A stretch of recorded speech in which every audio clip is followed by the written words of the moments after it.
Hi guys, I started this video off with my brows already done.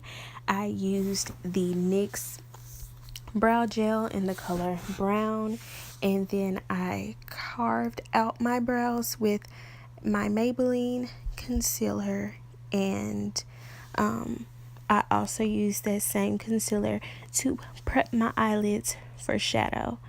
For this look, I used a total of 3 different palettes. Most of the colors came from the Morphe 3502 palette, but I did also dip into the Anastasia Beverly Hills Modern Renaissance palette and their Prism palette. For this look, I was going for something warm in the crease, so I started off with soft browns, and then you'll see that I built up to oranges and a burgundy, and just did that to really warm up the crease. You want to start off with a light color just to start as a transition shade, and then you will add your next shade, and so on and so forth.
The most important tip I can give you for doing your eyeshadow is to blend, blend, blend. Just keep blending.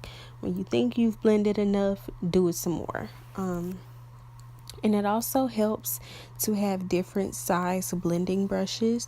The fluffier the brush, the more diffused the shadow will be, and the more smaller and tapered the brush, the more precise it will be. So you see me going in with different sizes because the closer I get into my crease, I want that color to be very precise. So you start off with your light colors, go into your dark colors, and you also use different brushes for each color.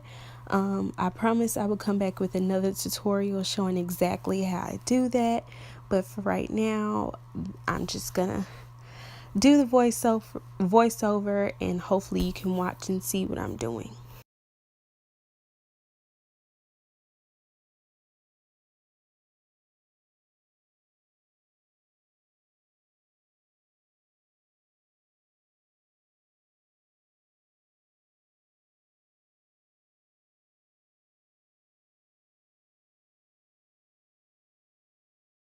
So I am back, and I cut my crease off camera, and basically cutting your crease means using a concealer or a thicker eyeshadow primer to map out your crease, but you do want to do this a little bit above where your natural crease in your eye is. And if you don't know where your crease is, just feel around on your eye, and where you feel it dip in, that's your crease. So a little bit above that, place down the concealer or the eyeshadow primer, and then you can go in with your shadow and you'll have a cut crease. So for shadow, I chose a light champagne shade for the front portion of the eye, and then for the other half of the eye, I picked an orange shade. Now, you want to, and I end up adding glitter on top of this, but you want to add down the shadow underneath, just in case glitter does not cover everything. You don't want just bare lid space under there. Having an eyeshadow underneath the glitter will just help it pop more, and you won't see any holes or gaps.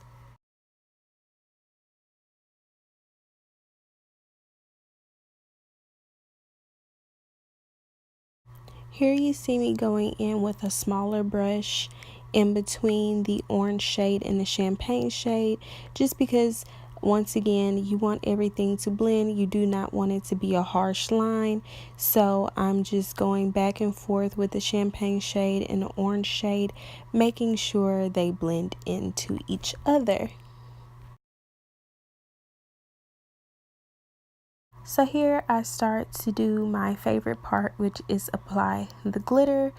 To lay the glitter down, I use the NYX glitter primer, and I absolutely love it. It has made putting glitter on such an ease for me. So I just lay that down first, and then I will put the glitter on top of it.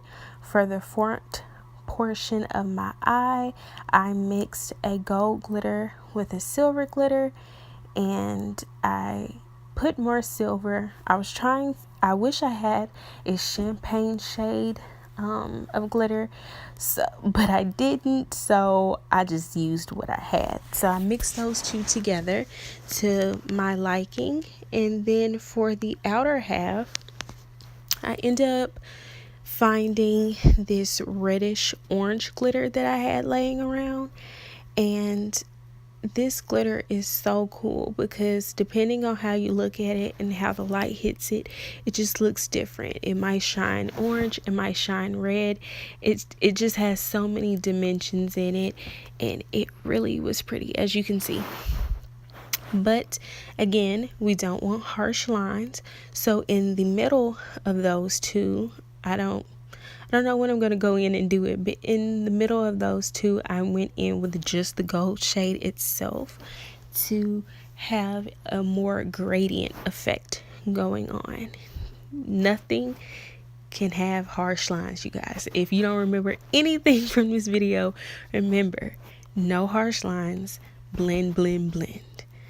Keep blending, blend some more, then blend again.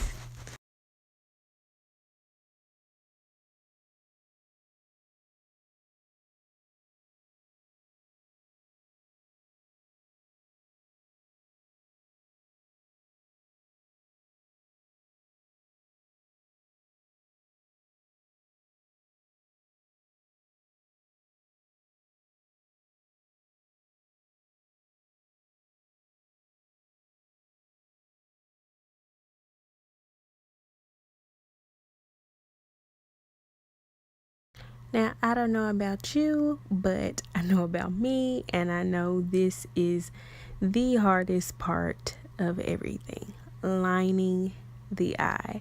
And of course, I just didn't do a regular, schmegular line. I had to go for a wing.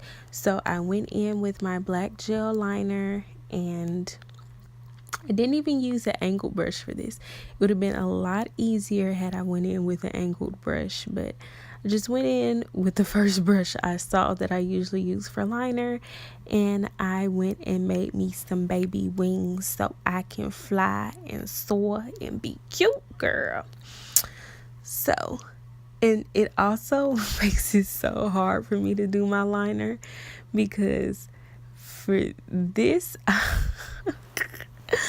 for this eye, I have to use my troubled in distress eye to see and to make sure everything is neat. And y'all, sometimes it just gets out of control. But I did my best, and my wings, may not be identical, but that's cool. Okay, ain't nobody gonna check me about it. Who gonna check me? Who?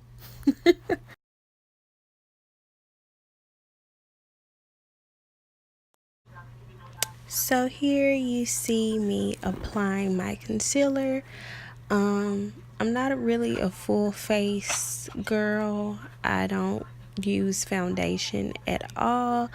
If I do use a foundation, I use it as a concealer, but I do want to get more into using foundation. And with using this new concealer, the Age Rewind, so much comes out, I end up putting it all over my face anyway. But as you can see, I apply it underneath my eyes, on my chin, I put it around my mouth, over my lip, on my nose, and a little bit on my forehead.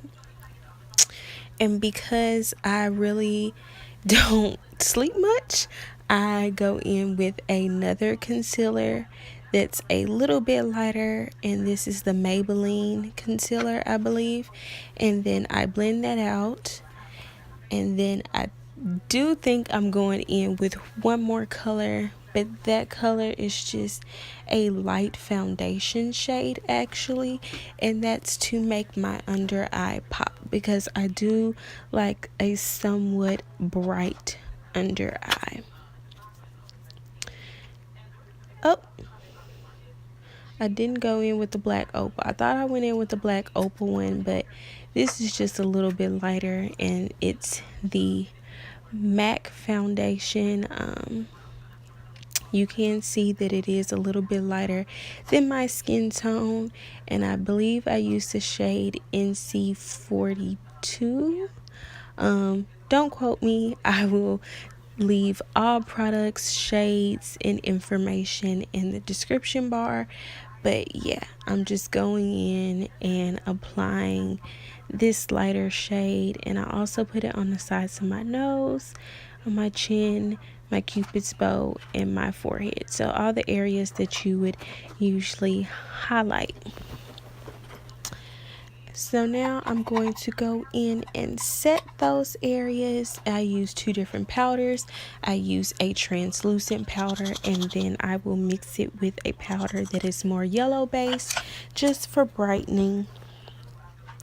And I use a powder puff for underneath my eye, and then I will go in for a brush for the rest of my face and just lightly dust the powder, because I do not like the powdery look, and I want to avoid any type of flashback at all costs.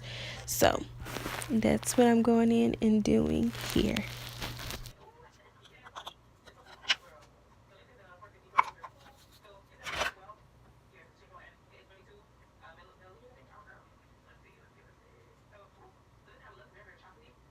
So here I'm starting to contour.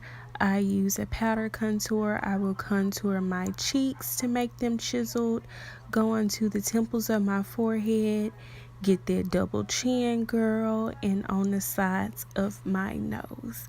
We want to look like we've been doing this keto diet and we are snatched, honey. And with that same brush, I will go in and apply my blush. I am using an orange shade, and I just love orange blush on melanin tan skin, honey. Yes, come through. And after I apply my blush, I'm going to set my face with my setting spray, and I do this before highlighter, because if you apply the highlighter on your face while it's still a little wet from the setting spray, it will pop. I promise you, you will not regret this tip. So after highlighter, we are going into doing our bottom lash line, and I wanted to do a pop of color because I recreated this look from Princessbellaaa, and she recreated the look from a guy off Instagram called Joshalexmua. So they inspired me to do this look, and they put blue on their waterline, and it was beautiful. So before I applied the color, I went in with my NYX jumbo pencil base in the shade Milk, and I put that in my waterline and underneath my eye. and I applied the blue shade in the waterline and underneath. I went in the inner portion with a lighter blue, and on the outer portion I had a darker blue, and for the inner corner highlight I used a light champagne shade so it could be popping or whatever.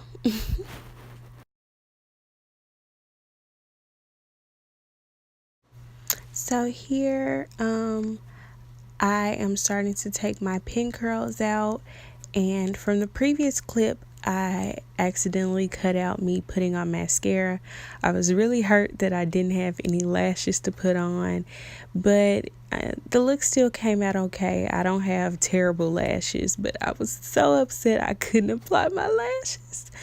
But to the hair, I did curl my hair with an Marcel iron. It's actually one that you plug in and not the one that you put on a stove. I curled my hair and then I pin curled it, let it set and cool, and I sprayed it with an holding spray and took them out, combed them out with a big comb. I flipped my hair from side to side just so it could be more fluffy, and I just sit here and tussle with it until I get it to my liking. These curls are beautiful. Like, I love this hair, you guys. No problems whatsoever. I like it curled better than I do straight. Now for my little baby hairs, I slicked them down using my Design Essentials Edge Control, and I don't do anything really dramatic to them. Just slick them down real quick and ready to go.